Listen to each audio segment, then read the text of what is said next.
On November 5th, 2003, all doubt of Ridgway's guilt was erased. He pleaded guilty to the murders of 48 women. He'd made a deal to cooperate with the prosecution to provide more information on his victims and the whereabouts of their remains.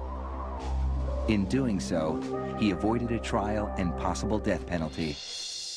Mr. Ridgway, how do you plead to the charge of aggravated murder in the first degree as charged in count 1 for the death of Wendy Lee Caulfield? Guilty. How do you plead to the charge of aggravated murder in the first degree as charged in count 2? Guilty. Guilty. Guilty. It's like he didn't have any remorse at all for what he had done. You know, he'd killed so many people, he didn't remember who they were, what they looked like. I just couldn't believe that somebody could kill all those people and not remember them.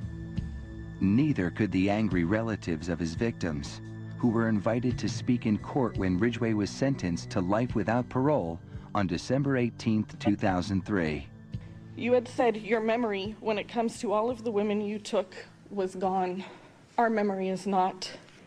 In your words, you said that they didn't mean anything to you, but she meant everything to us.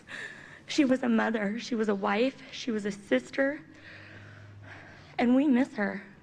Gary Ridgway sat there stone-faced as victims' relatives damned him and mocked him.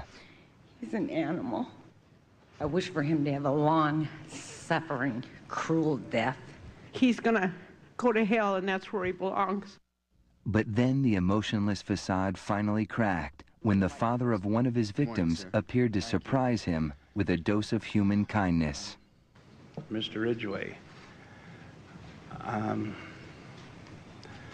there are people here that hate you. I'm not one of them. You've made it difficult to live up to what I believe, and that is what God says to do, and that's to forgive. You are forgiven, sir.